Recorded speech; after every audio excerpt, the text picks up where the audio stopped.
है फ्रेंड्स, आज VVI study channel पर आप लोगों को स्वागत है। मैं रोहित सर आप लोगों के लिए बिहार बोर्ड में पूछा गया 2011 एनुअल में क्वेश्चन ऑब्जेक्टिव का सॉल्यूशन लाया हूँ। यदि आप लोग 10th क्लास में हैं तो इस वीडियो को लास्ट तक ज़रूर देखें ताकि आप लोग को यह पता चल सके कि बोर्ड किस तरह का क्वेश्चन पूछता है। और मैंने एक सीरीज चलाया है 2011 से लेकर 2021 तक का क्वेश्चन सॉल्व करूंगा, तो आप लोग इस चैनल पर बने रहें। चलिए शुरू करते हैं। तो पहला क्वेश्चन है 10A, देख रहे हैं। पहला क्वेश्चन है 10A बराबर होगा, ऑप्शन है cot 90 - a, sec 90 - a, cosec 90 - a और cos 90 - a। तो इसका आंसर जो होगा, ये तो फार्मूला है 10A का फार्मूला होता है cot 90 - a।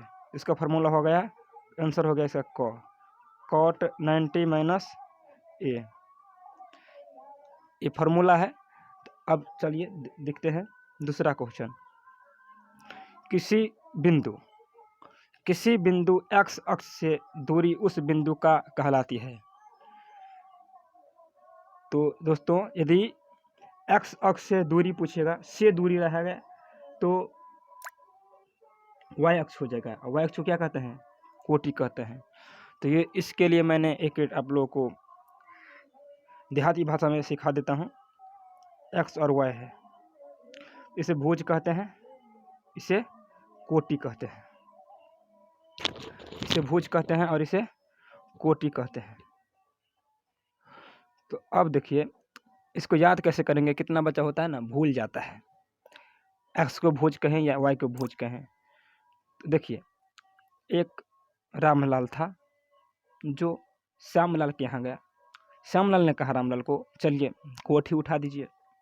तो रामलाल ने कहा, नहीं भैया,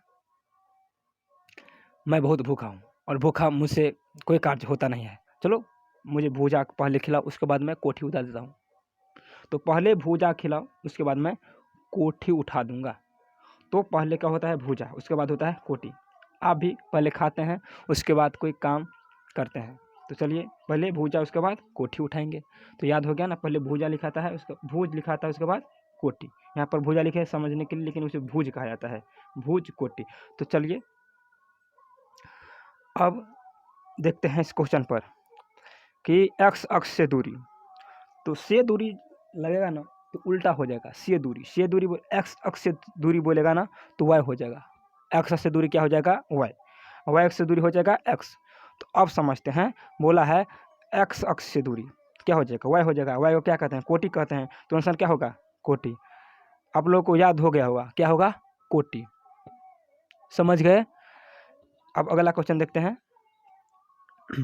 निम्न में से कौन वृत्त के क्षेत्रफल का सूत्र है? निम्न में से कौन वृत्त का क्षेत्रफल का सूत्र है? तो वृत्त का क्षेत्रफल तो आप लोग बच्चे से याद करते हैं, क्या होता है? पाई r स्क्वायर। तो इसका आंसर हो जाएगा पाई r स्क्वायर। अब चलते हैं चौथा क्वेश्चन पर। संचय बारंबारता वक्र कहलाती है। तो संचय बारंबारता वक्र कहलाती है त्वरण। क्या कहलाती है? त्वरण। तो ये याद करने वाला चीज है, संचय बारंबारता वक्र को हम त्वरण कहते हैं। तो 4 का राइट आंसर हो जाएगा क। अब 5 देखते हैं। यूक्लिड विभाजन एल्गोरिथम में 2 धनात्मक पूर्णांकों के निम्न में से किसे परिकलित करने की तकनीक है? तो आप लोग 1.1 में पढ़े होंगे यूक्लिड विभाजन। तो यूक्लिड विभाजन से क्या निकालते हैं? मौसा निकालते हैं। देखिए दोस्तों, मैंने ये नया चैनल स्टार्ट किया है। यदि आप लोग हेल्प करेंगे तो ये चैनल ग्रो करेगा। तो आप लोग से अनुरोध है कि प्लीज़ सब्सक्राइब जरूर कर दें और मेरे साथ जुड़े रहें। और मैं बहुत ऐसे ट्रिक बताऊँगा जो आपको किसी चैनल पर नहीं मिलेगा। आप देखते रहिएगा और आपको ऐसा ही याद करा दूँगा। मैं बोर्ड लेने वाला हूँ, आप लोगों को बोर्ड पर पढ़ाऊँगा, सब सेट लेने वाला हूँ। शुरू किया हूँ पढ़ाना, और पहले से मैं बहुत दिनों से कोचिंग पढ़ा रहा हूँ, ऑनलाइन पर पहली बार आया हूँ। तो आप लोग प्लीज़ हेल्प कीजिएगा, समझे? और देखिए, तो यूक्लिड विभाजन से क्या निकालते हैं? मौसा निकालते हैं। अब चलते हैं 6 का। बिंदु P x1 y1 और Q x2 y2 के बीच की दूरी। तो ये फार्मूला होता है आप लोग ये फार्मूला दूरी में पढ़ेंगे, नहीं तो मैं पढ़ाऊँगा चैप्टर बाय चैप्टर सब पढ़ाऊँगा। एक साथ ये सीरीज चलता रहेगा, वो भी चलता रहेगा चैप्टर बाय। तो आप देखते रहिए, चैनल पर बने रहिएगा, सब्सक्राइब करके रहिएगा और बेल आइकन को दबाकर। आइए बताते हैं। दूरी होता है, आप लोग देखिए, ये दूरी होगा x2 माइनस x1 का whole square plus y2 minus y1 का होल स्क्वायर, और इसका रूट होगा, यही दूरी होता है। x1 माइनस x2 भी दे सकते हैं और y1 माइनस y2 भी दे सकते हैं, कोई फ़र्क नहीं पड़ता है, क्योंकि फिर घटाने पर जो आता है फिर इसका स्क्वायर होता है, तो माइनस में यदि आएगा ना तो प्लस हो जाएगा। तो इसीलिए आप x1 माइनस x2 दे, चाहे x2 माइनस x1 दे, कोई फ़र्क नहीं पड़ेगा। इतना जानिए ना, x में से x घटाना है, y में से y घटाना है, एक 1 होगा एक 2 होगा, समझ गए ना। अब देखते हैं क्वेश्चन नंबर 6। क्वेश्चन नंबर 6 देखते हैं, यहाँ पर है, देखिए बिंदु, तो 6 तो हो गया, सॉरी 7 देखते हैं। 7, दो त्रिभुज में संगत कोण, दो त्रिभुज में संगत कोण बराबर है, दो त्रिभुज में संगत कोण बराबर है तथा संगत भुजाएं एक ही अनुपात में है, तो इन दो भुजाओं को क्या कहलाता है? क्या कहलाएगा? त्रिभुज क्या कहलाएगा? यदि दो त्रिभुज में संगत कोण बराबर तथा संगत भुजाएं बराबर हो तो ये समरूप कहलाएगा। क्या कहलाएगा? समरूप। तो समरूप का कुछ नियम होता है। देखिए, यदि संगत, जैसे देखिए ये त्रिभुज है दो, देखिए समझ लीजिए, दो त्रिभुज है ABC और DEF है। तो यदि संगत कोण बराबर हो, यदि ये कोण बराबर B बराबर E हो, फिर कोण A बराबर क्या हो? D हो, इसे संगत कोण कहते हैं, D बराबर, और C बराबर क्या हो? C बराबर हो F, तो यह त्रिभुज समरूप होगा। यदि संगत भुजा बराबर एक ही अनुपात में हो, जैसे कि AB बटे इस साइड का DE, AB बटे DE, और बराबर हो BC बटे निचला वाला निचला से EF, बराबर हो AC बटे DF। यदि ये बराबर हो ना, ये सब बराबर हो, तो क्या हो जाएगा? समरूप हो जाएगा। तो यही बोल रहा है कि संगत कोण बराबर हो और संगत भुजाएं एक ही अनुपात में हो, समानुपाती हो, तो त्रिभुज क्या होगा? तो ये होगा समरूप। यही नियम है, समझ गए होंगे। कसौटी बोलता भी है लिखने के लिए सब्जेक्टिव में, तो ये भी मैं बतलाऊंगा सब्जेक्टिव जब बतलाऊंगा तब। तो आइए नेक्स्ट क्वेश्चन देखते हैं। क्वेश्चन नंबर 9 है, 3.5 सेमी त्रिज्या वाले अर्धगोले का वक्र पृष्ठ क्षेत्रफल ज्ञात कीजिए। तो वक्र पृष्ठ क्षेत्रफल क्या होता है अर्धगोला का? तो अर्धगोला जो होता है ना दोस्तों, देखिए अर्धगोला होता है ऐसे, अर्धगोला को यदि कुल बोले तो 3 पाई स्क्वायर होता है, वक्र बोले तो 2 पाई स्क्वायर होता है। तो आर दिया हुआ है 3.5 cm, तो 2 गुने 22/7 गुने आर स्क्वायर, 5 गुने 3.5। तो देखिए गुना कर लीजिए, 7 पंचे 35 हो गया ना, एक अंक का दशमलव हो गया, गुना कर लेते हैं। तो गुना करने के बाद आता है, देखिए हो गया 7700, और एक अंक 2 अंक का दशमलव, तो कितना होगा? 77 होगा। कितना होगा? 77। तो आइए 77 देखते हैं कहाँ पर आंसर है कि नहीं। तो इसका आंसर हो गया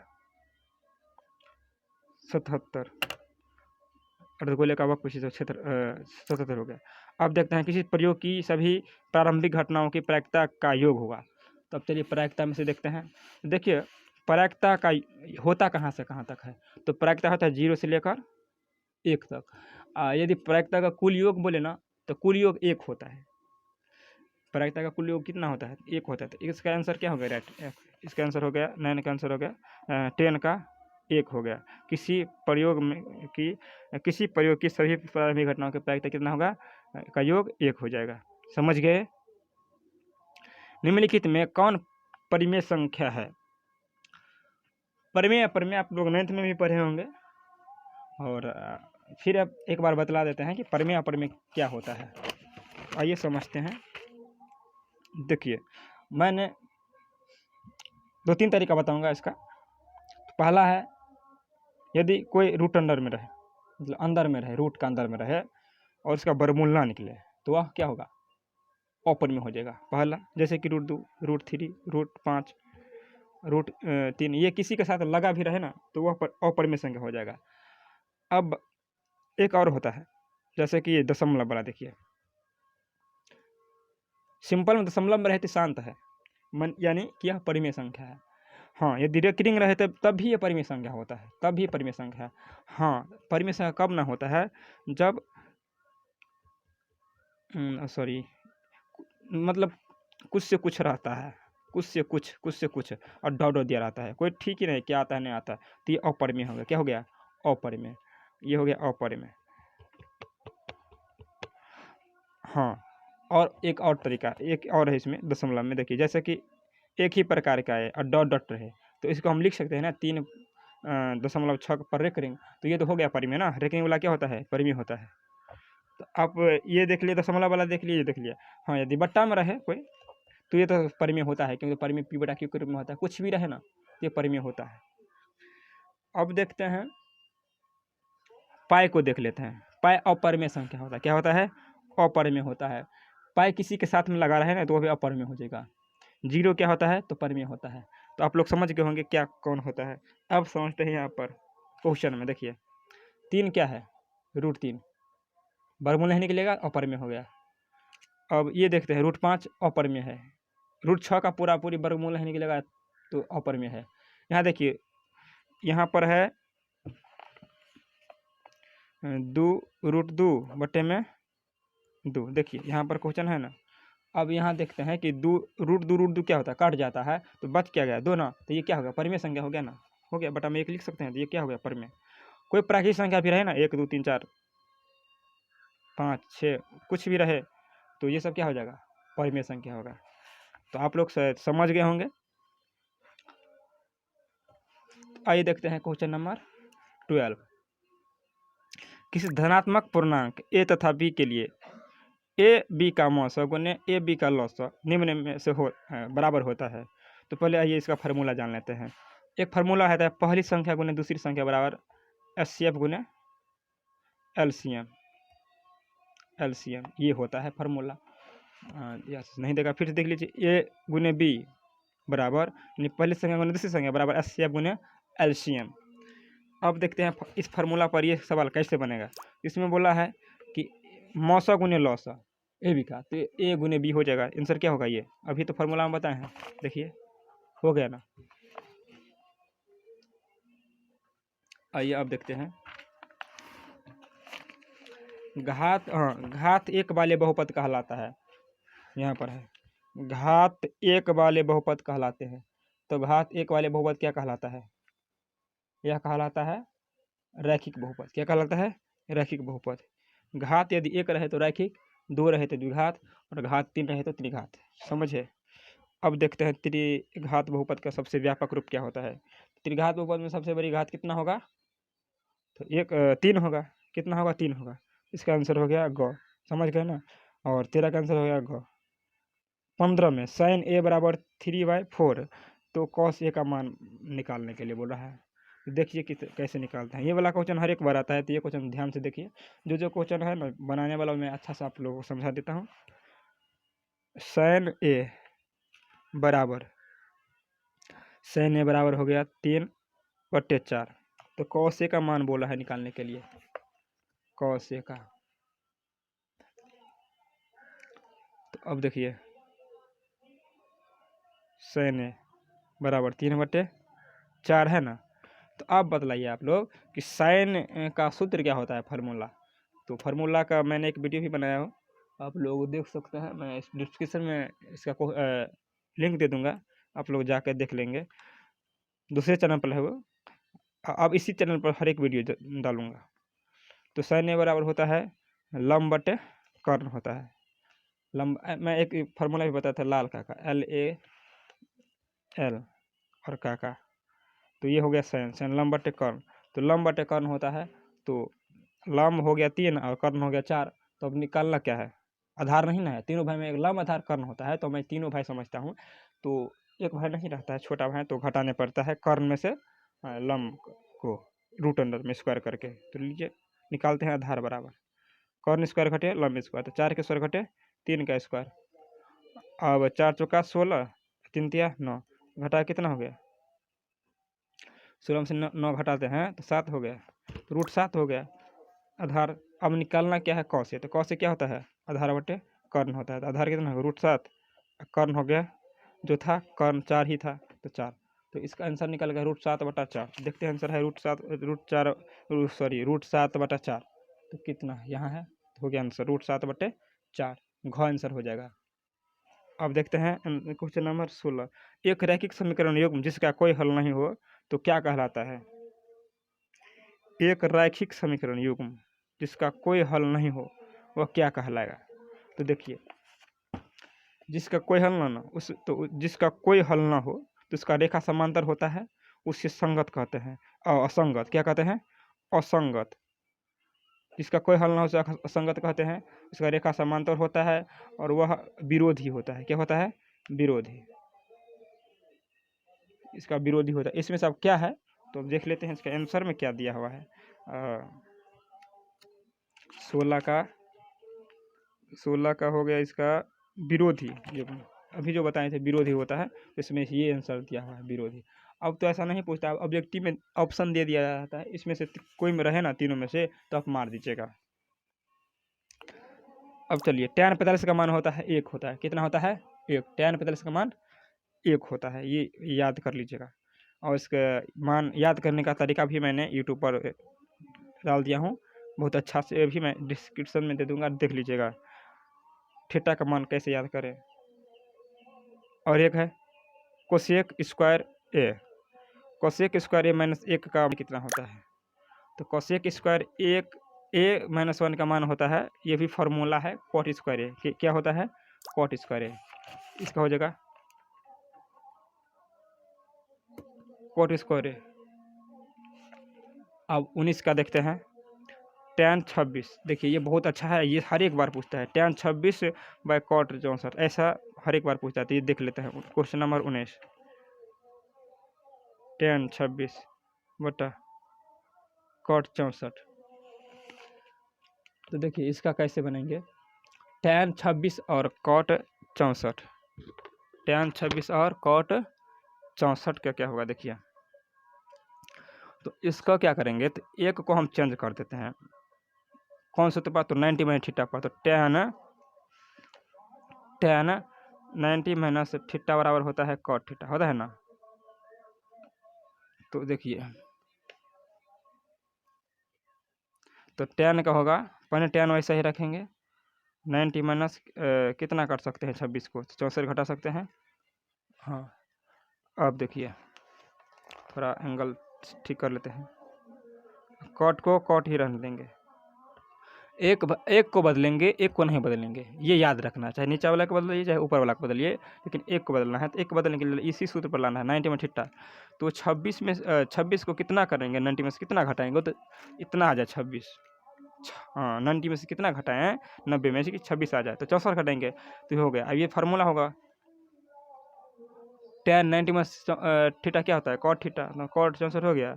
नीचे में क्या है, कॉट 64, तो कट गया तो कितना हो गया, कट करके 1 हो गया ना। इसका कितना हो जाएगा आंसर 1। तो इस तरह का यदि रहे ना तो इसका आंसर 1 ही होता है, आँख मन के 1 दीजिएगा, लेकिन ऐसा बनाने का तरीका है, आप देख लिए। बशर्ते दोनों का जोड़ कितना हो गया, 90 होना चाहिए, तो उसके बाद 1 ही होगा इसका आंसर। अब देखते हैं क्वेश्चन नंबर 20, यही लास्ट है। 1 नंबरी मैं अभी बता रहा हूँ, उसके बाद 2 नंबरी बताऊँगा, उसका सब्जेक्टिव बताऊँगा। तो आप लोग चैनल पर बने रहें, 1 नंबरी को मजबूत कीजिए। और मैं आप लोग को ये वादा करता हूँ, यदि जो मैं पढ़ाता हूँ ना क्वेश्चन बैंक से, यदि आप ये तैयारी कर ले अच्छे से कंसेप्ट के साथ, तो आपको एक भी क्वेश्चन नहीं छूटेगा बोर्ड में, यह मैं आपको गारंटी लेता हूँ। छूट जाए ना तो मुझे फिर कहना आप लोग, लेकिन ध्यान से देखिए वीडियो। और इसका बेसिक भी मैं चैप्टर बाय चैप्टर दूंगा, तो उसको भी देखिएगा। अभी ये तो मैं सॉल्व करा रहा हूँ क्वेश्चन, तो शायद समझ में आता होगा थोड़ा थोड़ा, लेकिन मैं कोशिश करता हूँ कि आप लोगों को पूरा पूरी समझे। चलिए क्वेश्चन नंबर 20 है, M1 x2 plus m2 x1 by m1 plus m2 m1 y2 plus m2 y1 m1 plus m2। देखिए ये जो फॉर्मूला है ना, इसको विभाजन सूत्र कहते हैं। क्या कहते हैं? विभाजन सूत्र कहते हैं। इसको विभाजन सूत्र कहते हैं, विभाजन सूत्र कहते हैं।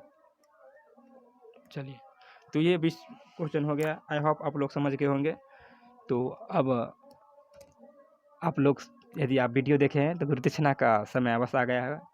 मतलब आप लोग पढ़ रहे हैं तो गुरुदक्षिणा देगा ना, दीजिएगा ना। तो इसके लिए मैं आपसे पैसा नहीं मांगता हूँ, फ्री ऑफ कॉस्ट सिर्फ एक चीज़ मांगता हूँ आपको। यदि सब्सक्राइब नहीं किए हैं तो सब्सक्राइब कर दीजिए, यही गुरुदक्षिणा हुआ मेरा। और लाइक कर दीजिएगा और कमेंट में अपना नाम लिख कर भेजिएगा कि सर मैं ये, अपना नाम लिखिएगा, मैं ये आपका स्टूडेंट, मैंने आपको पढ़ रहा हूँ। तो मुझे वीडियो बनाने का मोटिवेशन बनेगा और मैं इससे अच्छा बनाने का, इससे अच्छा क्वालिटी देने का कोशिश करूँगा। तो आप लोग से मैं विदा लेता हूँ। चलिए नेक्स्ट वीडियो में फिर मिलेंगे। जय हिंद।